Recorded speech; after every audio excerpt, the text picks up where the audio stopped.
ముప్పావుల కోడిపిల్లకి రూ. 3 పందికొక్కు దిష్టి తీసినట్టు అయింది.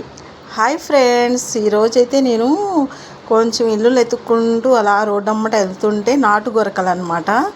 మన కాలువలో వాటిల్లో దొరుకుతూ ఉంటాయి. అవి చాలా టేస్టీగా చాలా బాగుంటాయి. అది తీసుకునేది చేయించే వీడియో అయితే పెట్టలేదు. ఆ ఫోన్ నా దగ్గర లేదు, నేహా దగ్గర ఉందన్నమాట. అందుకనే తీసుకున్నాను. ఆ చేపలు ఎంతటి అనుకుంటున్నారు? రూ. 120 చేపలు, రూ. 50 చేయడానికి అనమాట. పొద్దుగూగిపోయింది.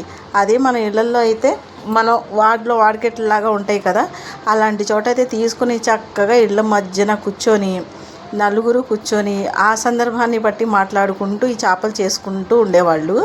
సో ఇక్కడ అపార్ట్మెంట్లోకి వచ్చిన తర్వాత చేపలు ఎలా చేయాలి, రొయ్యలు ఎలా చేయాలి అని చెప్పేసి అనుకునే రోజులు వచ్చేసినాయి ఫ్రెండ్స్. పాత రోజులు గుర్తుంటలేదు, ఇప్పుడు రోజులే గుర్తుంటున్నాయి. అయితే నేను ఈ చేపలు చేయించుకొని ఇగో రూ. 180 వదిలించుకొని వచ్చి ఇదిగో కొంచెం గుప్పెడు నైని అనమాట. ఇవి శుభ్రంగా కడిగేసుకొని ఉల్లిపాయలు 2, 4 పచ్చిమిరకాయలు వేయించేసుకొని చేప ముక్కలు వేసేసుకున్నాం. కొంచెం అల్లం వెల్లుల్లిపాయ పేస్టు, ఒక 50 గ్రాములు చింతపండు గుజ్జు అయితే బాగా నానపెట్టుకొని గుజ్జు అయితే వేసేసుకున్నాను. దీంట్లో కొంచెం మెంతులు, జీలకర్ర, ధనియాలు కొంచెం ఫ్రై చేసుకొని డ్రై రోస్ట్ చేసేసుకుని మిక్సీ పట్టేసుకున్నాను. పులుసు వేసేసిన తర్వాత కొంచెం కరివేపాకును మిక్సీ పట్టిన పౌడర్ వేసేసాను.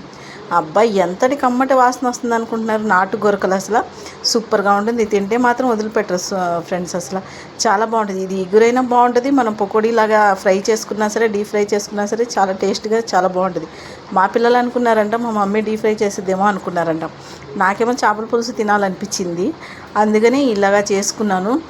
చాలా ఇష్టంగా చేసుకున్నాను. చాలా టేస్ట్గా చాలా బాగుంటుంది. చూసారా, పులుసు చూస్తేనే ఎప్పుడెప్పుడు తినాలా అని నోట్లో నుంచి లలాజలంలా వచ్చేస్తుంది అనమాట. పులుసు అయితే ఫైనల్గా అయిపోయింది. ఉప్పు కారాలు కూడా దిట్టంగా వేసి చేశాను. చాలా టేస్టీగా చాలా బాగుంటుంది. మీరు ఒకసారి ట్రై చేయండి. మీరు ఎంతమందికి నాటు గొరకలు అంటే ఇష్టమో ఒక కామెంట్ చేయండి. మీ ఊళ్ళో దొరుకుతాయో లేదో కూడా ఒక కామెంట్ చేయండి. ఇప్పుడు ఈ చేపల సీజన్ వానలు పడుతున్నాయి కాబట్టి కాలువల్లో ఈ చేపలు దొరుకుతాయి. అలా తీసుకుని చేయించుకుని తీసుకొచ్చాను. అందుకే అన్నాను రూ. 3 ముప్పావుల కోడికి రూ. 3 పందికొక్కు దిష్టి తీసినట్టు అయిపోయింది ఆ పరిస్థితి. అది గట్టిగా తింటే నేను ఒక్కదాన్ని 2 పూటలు తినేస్తాను ఫ్రెండ్స్. ఇది నలుగురు తినాలి కాబట్టి కొంచెం కంట్రోల్ అయ్యి కొంచెమే పెట్టుకుని తిన్నాను. వేడి అన్నంలో తింటుంటే అసలు ఎంత బాగుందని అనుకుంటున్నారు. ఒకటే ముళ్ళు ఉంటుంది, చక్కగా ఒలుచుకుని తినేసొచ్చు. చిన్నపిల్లలతో సహా తినొచ్చు. చాలా బాగుంది కదా. నచ్చితే లైక్ చేయండి.